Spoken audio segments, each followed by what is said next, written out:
Si Cyrus the Great daw yun. Mga wakas ng lupa yun. Ang nakalagay sa mga wakas ng lupa. Iba yung mga wakas ng lupa, iba yung wakas ng lupa sa may mga wakas ng lupa. Ha? Iba yung wakas ng lupa lang sa mga wakas ng lupa. No? Okay, bonus ko na lang yun, no?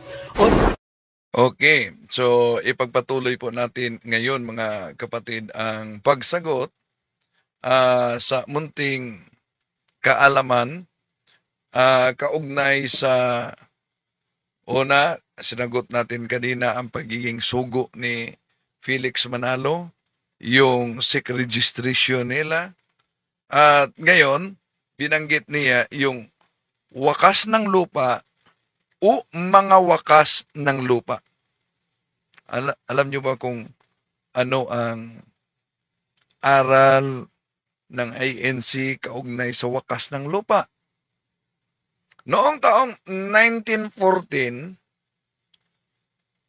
yon ang paglitaw sa Iglesia ni Kristong Tatag ni Felix Manalo.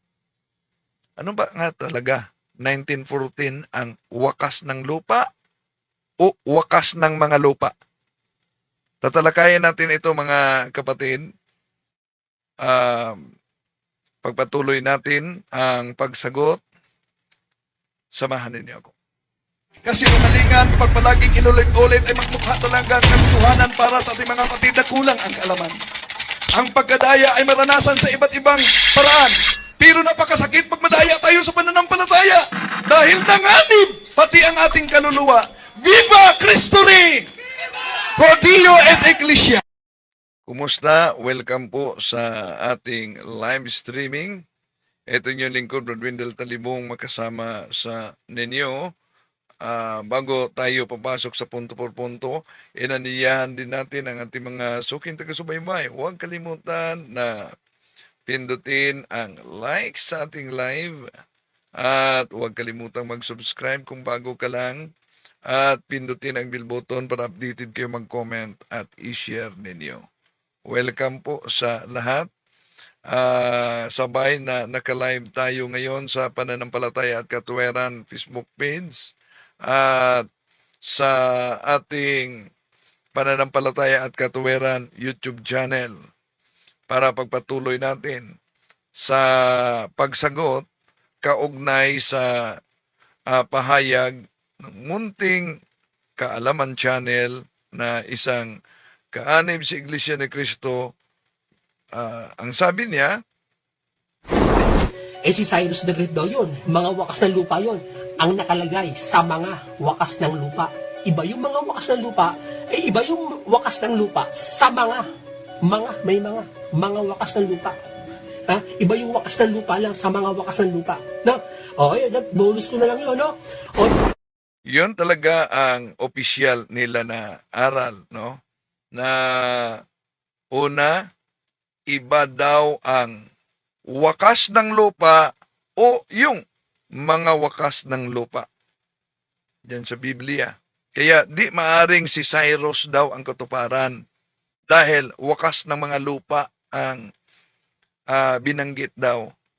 So, yun ang kanilang aral kaugnay sa pagiging sugo ni Felix Manalo. Sugo si Felix Manalo daw sa wakas ng lupa. Ang tanong, 1914 ba ang wakas ng lupa? Di ba ba 2005 na tayo ngayon? Pero kung sisilipin natin, ayon sa aral ni Eranio Manalo, may pagkakaiba daw tulad sa binanggit ng munting kaalaman, may pagkakaiba daw ang ekspresyong wakas ng lupa at mga wakas ng lupa. Sa kanilang opisyal na aral, ito po, sandali. Mga pangunahing doktrina, ito ang mabasa natin mga kapatid. Ito.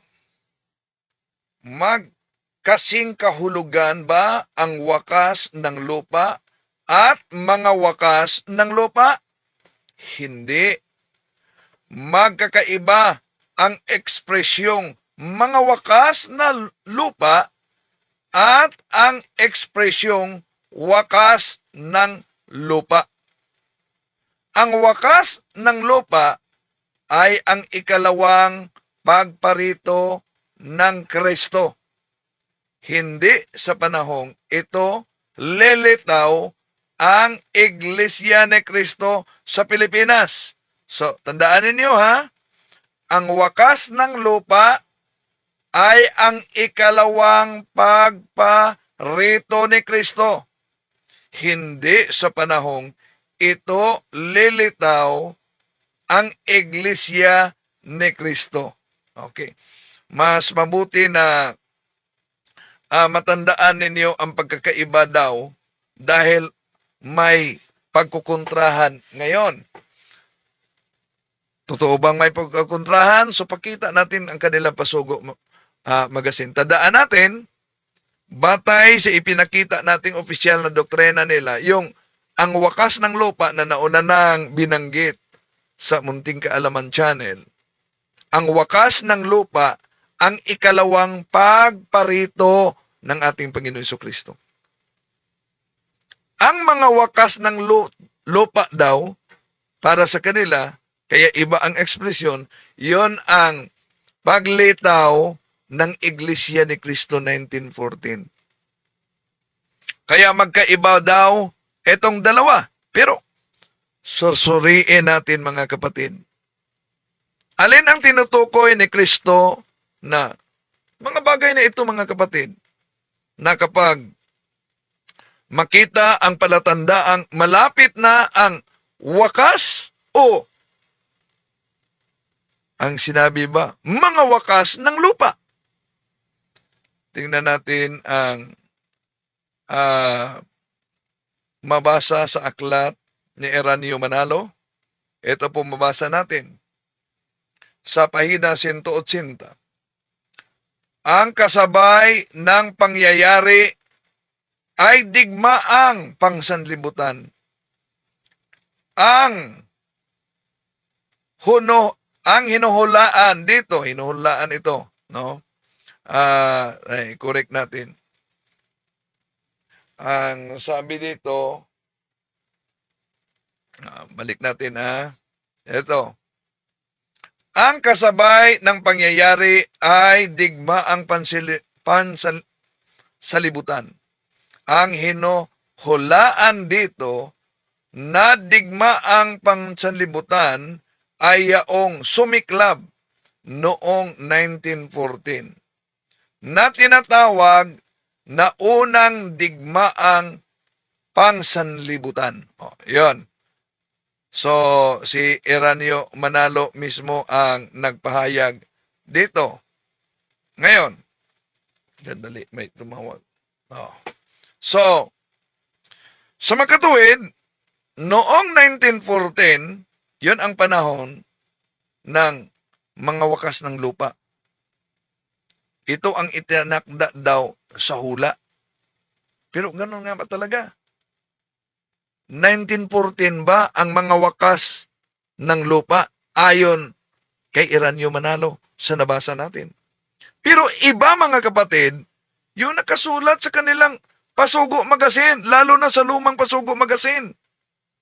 Dahil sinabi na si Felix Isagon Manalo ay lilitaw daw, hindi sinabing mga wakas ng lupa, kundi ang sabi, lilitaw si Felix Manalo sa wakas ng lupa.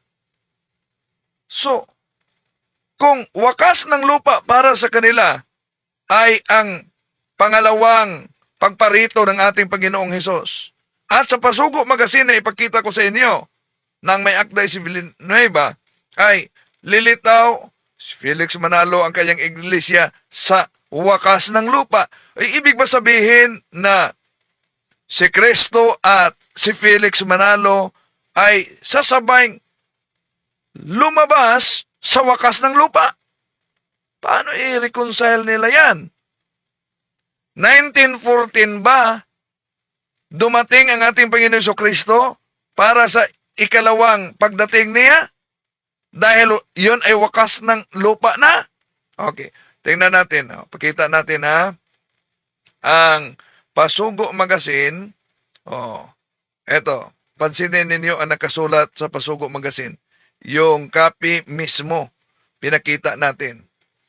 1956, pahina 7 ni Pedro Reyes Villanueva. Ang huling sugo ng Diyos sa wakas ng lupa. Pansinin ninyo, ang ginamit dito sa wakas ng lupa. Hindi sinabing sa mga wakas ng lupa. At ang may akda dito ay si kapatid na Pedro Reyes Villanueva. Ito, may bagis. Si kapatid na Felix Manalo ay huling sugo ng Diyos sa wakas ng lupa. Napansin nyo ba? Ang nakita diyan, sa wakas ng lupa. O di po ba sabi nila magkaiba ang wakas ng lupa at ang wakas ng mga lupa? Balikan natin ang aklat ni Eranio Manalo. Ito, mabasa natin sa pahina 64. Magkasing kahulugan ba ang wakas ng lupa at mga wakas ng lupa? Hindi. Magkaiba ang ekspresyong mga wakas ng lupa at ang ekspresyong wakas ng lupa. Ang wakas ng lupa ay ang ikalawang pagparito ni Kristo. Hindi sa panahong ito lilitaw ang Iglesia ni Kristo sa Pilipinas. So, malinaw na ang wakas ng lupa para sa kanila, ikalawang pagparito ng ating Panginoong Jesucristo. Pero, ang mga wakas ng lupa umano, di ba ba? Ay ang paglitaw sa Iglesia ni Kristo. Pero kung tingnan natin ang Pasugo Magazine nila mismo, balik natin, Pasugo Magazine. Di po ba? Kontradiksyon na dahil nagiging huling sugo ng Diyos daw si Felix Manalo ayon kay Pedro Reyes Villanueva sa wakas ng lupa. Hindi sa mga wakas ng lupa ang inalagay dito. At tandaan natin, ang wakas ng lupa para sa Iglesia ni Kristo, ito ang ikalawang pagbalik ng ating Panginoon Jesucristo. At ito pa ang pahayag ni Villanueva. Si kapatid na Felix Manalo ay huling sugo ng Diyos sa wakas ng lupa. Hindi binanggit dito sa mga wakas ng lupa. O napansin nyo ba ang kontrahan mismo sa naturang aral nila? Okay. Puntahan naman natin yung sinabing, hindi talaga si Cyrus ang binanggit daw. Malinaw naman ang binasa natin mga kapatid. Na kahit ang Biblia na letra por letra, tumutukoy talaga ni Haring Zero, si King Cyrus of Persia. Dahil alam natin na ang konteksto kasi, merong matinding pag-alipin sa bayan ng Israel. At dahil diyan, may pangako ang Diyos para sa kanyang bayan, kung saan sinabi ng Diyos, huwag kayong matakot, sapagkat ako'y kasama ninyo. At dito na papasok ang tinatawag na ibong mandaragit na darating para iligtas ang pang-alipin ng bayang Israel. Pero inangkin ito ni Felix Manalo.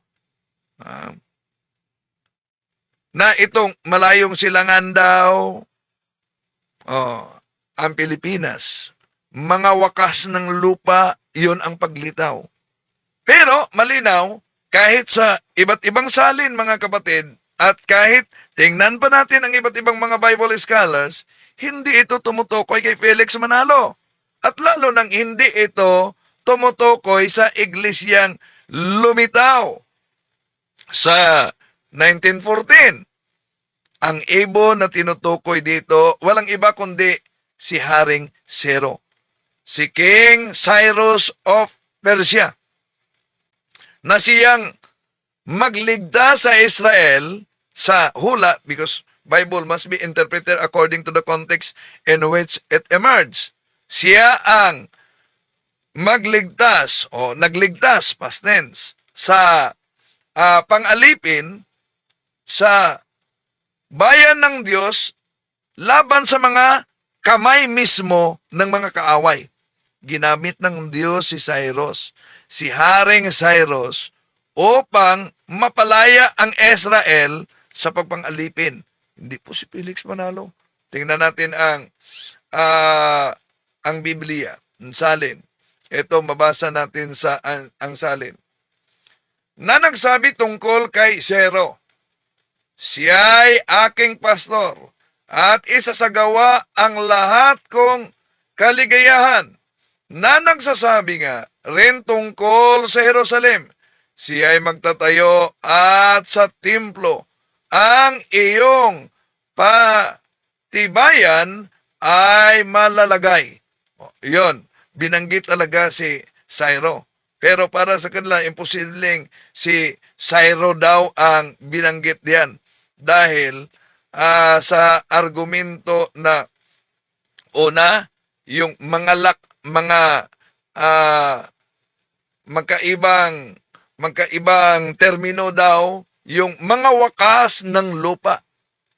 At ulitin natin, iba daw ang mga wakas ng lupa at iba ang ibig sabihin sa wakas ng lupa. Si Cyrus the Great daw yun, mga wakas ng lupa yun, ang nakalagay sa mga wakas ng lupa. Iba yung mga wakas ng lupa, iba yung wakas ng lupa sa mga wakas ng lupa. Ha? Iba yung wakas ng lupa lang sa mga wakas ng lupa. No? Okay, that bonus ko na lang yun, no?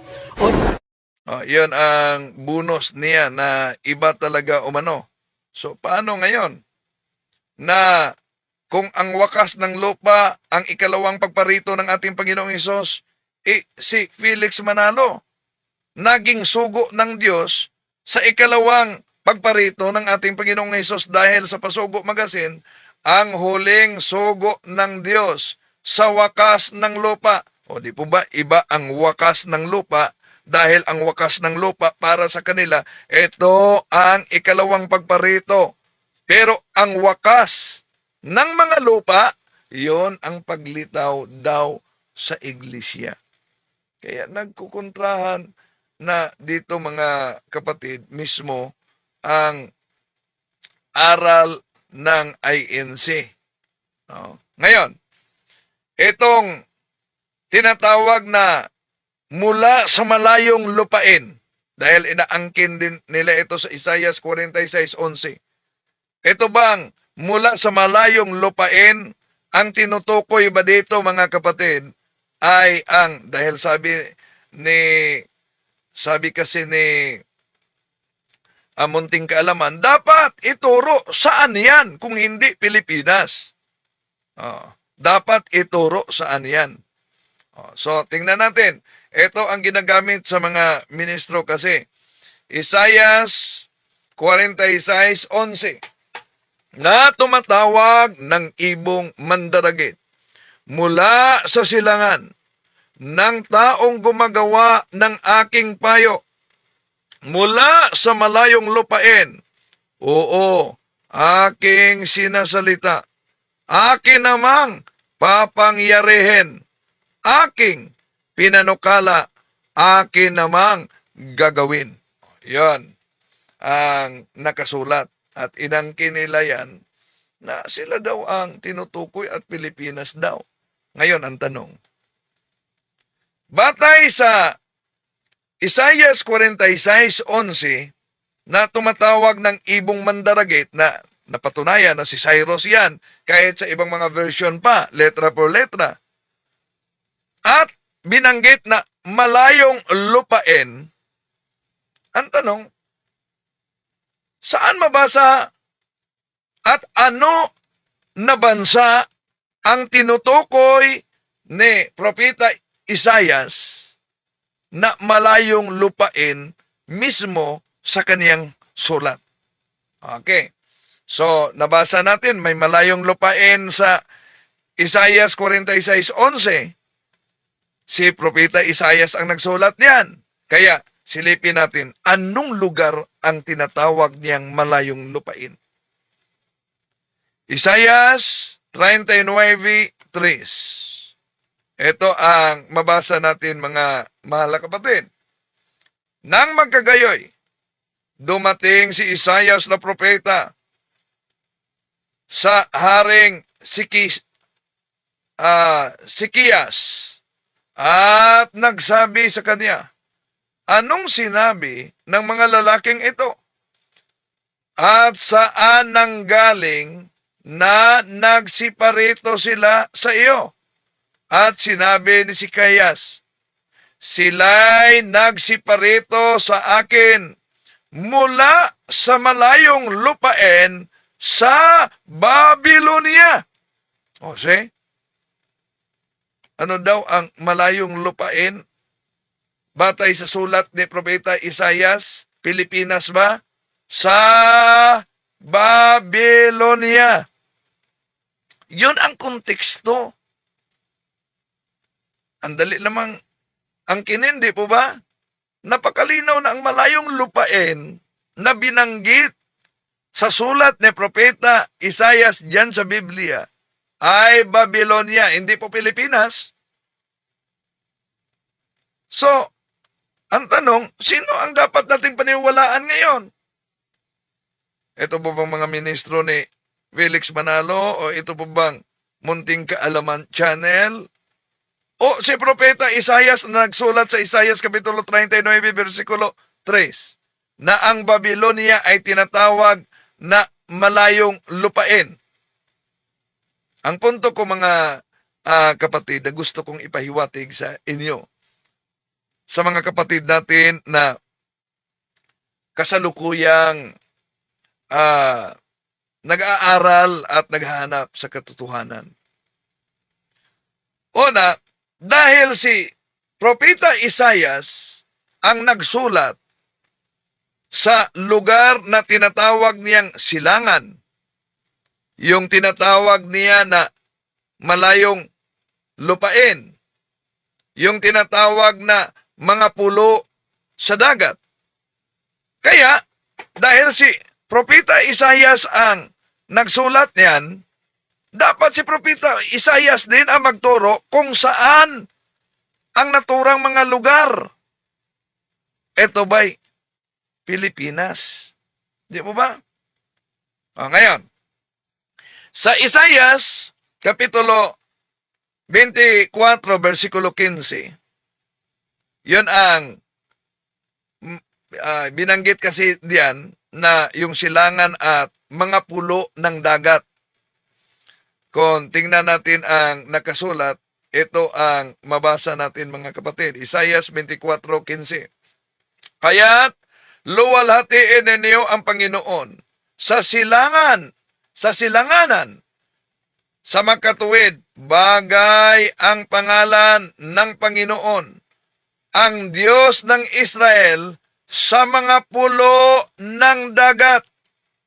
O see, dahil mga pulo ng dagat, ito naman ang pinagdikdikan nila, walang iba, ang Pilipinas yan. Malayong silangan, mga pulo ng dagat. Ang tanong dito, meron bang masusumpungan sa banal na kasulatan o Biblia, mga kapatid, na lugar na tinatawag na mga pulo ng dagat? Meron ba? Meron. Si Propeta Isaias din, mga kapatid, ang nagpahayag diyan Kung tingnan natin ang Isaias Kapitulo 11, versikulo 11 hanggang 12, ano ang mabasa diyan? Ito ang mabasa sa naturang talata. Pasinin ninyo.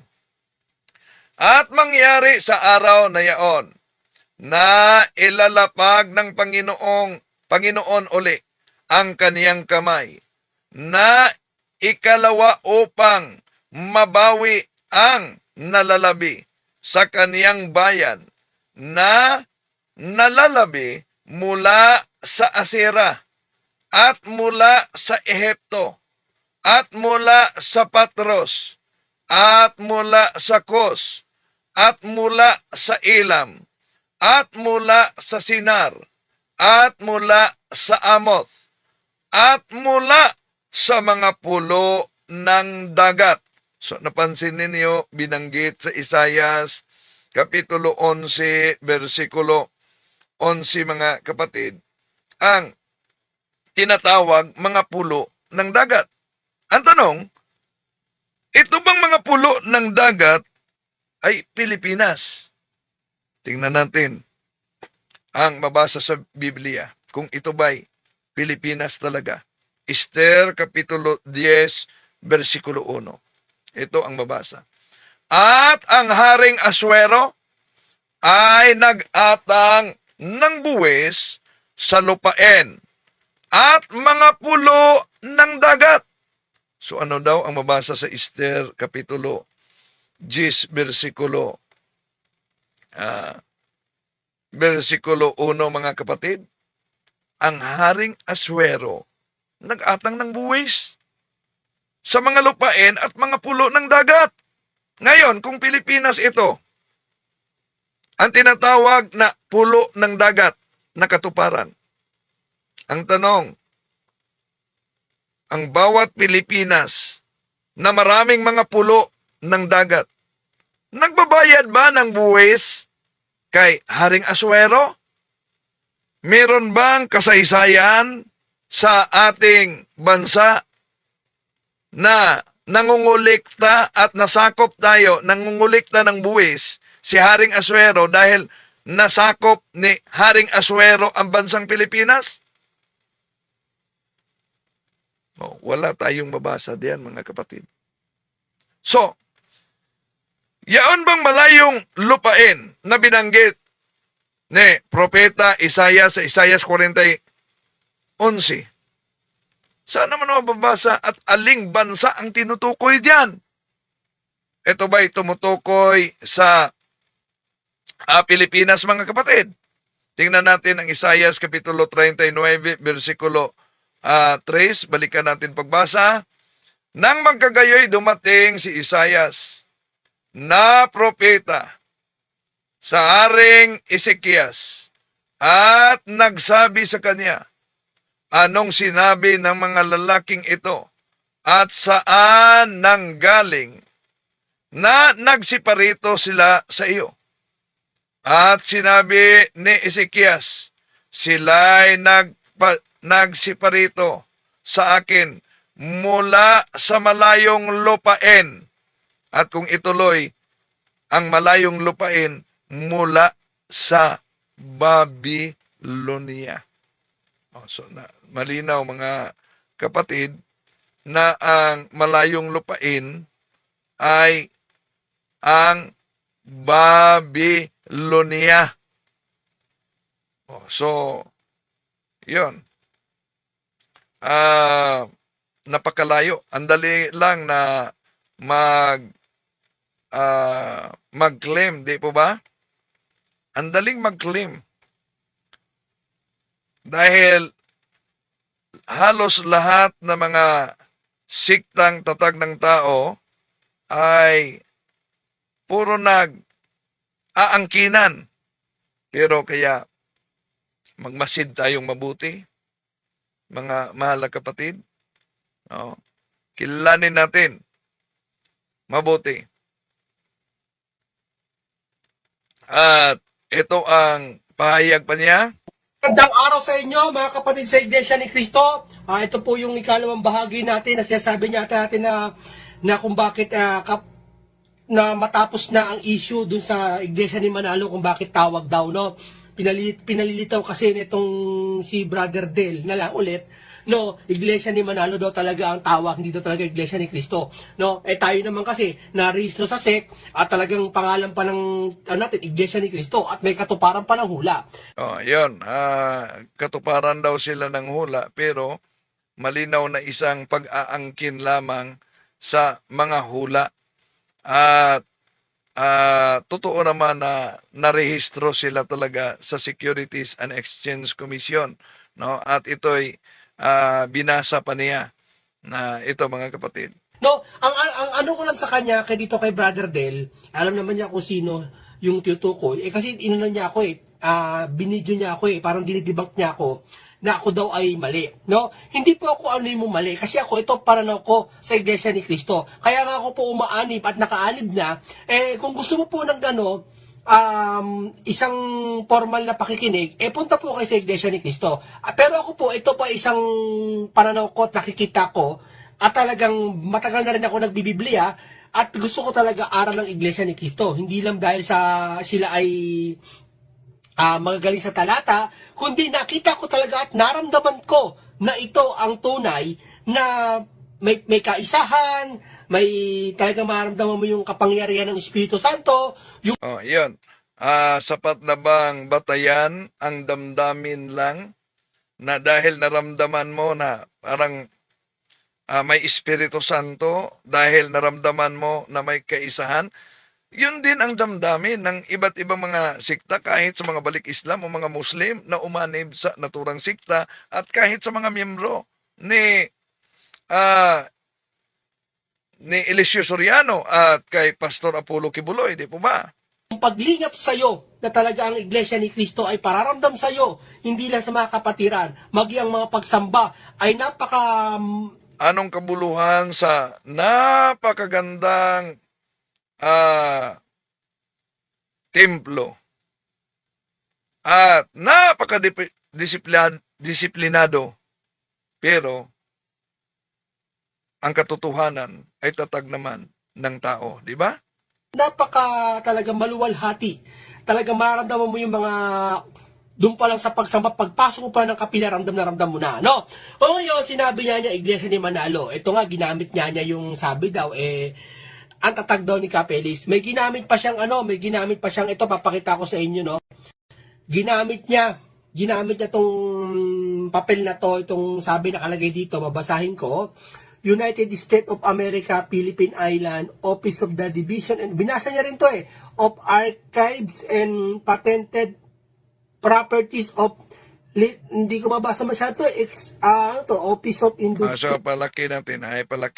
Ito, ang binasa natin, mga kapatid, no? Na binasa niya. Ang SEC registration ito. SEC registration na nakasulat, translation, United States of America, Philippine Islands, Office of the Division of Archives, Patented Properties of Literature, and Executive Office of Industrial Trademarks, Felix Manalo, applicant, about unipersonal corporation or the society called Iglesia ni Cristo. That said applicant appears before this office and respectfully declares that said applicant is the founder and present head of the society named Iglesia ni Cristo and desires to convert said society into a unipersonal corporation. Yon ang registration nila. Tuloy natin. Industrial trademarks. Literate. Basta ito lang. Ito yung rehistro ni Kapalagi doon, Felix Manalo, applicant. No, binasa niya kasi dito. Napakalitan naman sa dito ito yung pagkakarehistro ng Iglesia ni Cristo. No? Ito yung binasa niya dito sa Iglesia ni Cristo nga. Si Capelis daw tatag nito. No? Paano maitatag ni Cristo dito sa malayong silang katuparan ng hula? na si Kristo ang mababa. Siyempre nagamit siya ng kasangkapan na sugo. Ayan. At inaamin lang sa kanilang pasugo sino talaga ang founder. Ito ang mabasa natin sa Pasugo Magazine, Mayo 1997, page 11. Ito mabasa natin. Way back on July 27, 1914, the Church of Christ was registered with the Philippine government. The registration papers state, among other things, that Brother Felix Y. Manalo is the founder of the Iglesia ni Cristo. Ngayon, ano pong kaugnayan dito mga kapatid sa kanilang SEC registration? Ang SEC registration kasi, ang ginagamit nila na argumento para patunayan na ang isang sikta na nakarehistro sa Securities and Exchange Commission ay walang kaugnayan sa iglesyang tatag ng ating Panginoon Jesucristo sa Jerusalem. Nakasulat yan sa kanilang Pasugo Magazine nang tinera nila yung sikta ni Teofilo Ora.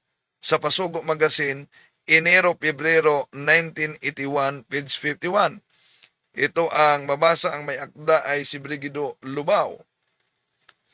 Si Teofilo Ora kasama ang ibang mga kaanib na natiwalag sa Iglesia ni Cristo ay nagtatag ng kanyang sariling relihiyon noong Mayo 1922. Mayroon ba tayong maipakitang katibayan mula sa mismong iglesia na tatag ni Perez tungkol sa simula at sa pagkatatag nito? Narito ang isang bahagi na nakasulat sa rehistro ng iglesia na iyan. Kaya malinaw na wala silang kaugnayan, munti man, sa iglesia na natatag at nagsimula sa Jerusalem. O di ba argumento nila, pag ang iglesia ay narehistro sa Securities and Exchange Commission, katibayan na wala silang kaugnayan sa iglesyang natatag sa Jerusalem. At inamin sa kanilang pasugo na sila ay narehistro mismo sa Securities and Exchange Commission. Okay? So, ito'y tinatalakay lang natin. Hope na ito'y magiging gabay sa ating mga kapatid na naghanap talaga ng katotohanan. Di po natin layunin na saktan ang damdamin nila. Sana magamit ninyo yan, lalo na sa mga nagsubaybay at nakikinig sa paghanap sa tunay na iglesyang tatag ng ating Panginoong Jesucristo. So, to make His message known is our responsibility. So here we are to pledge our lives to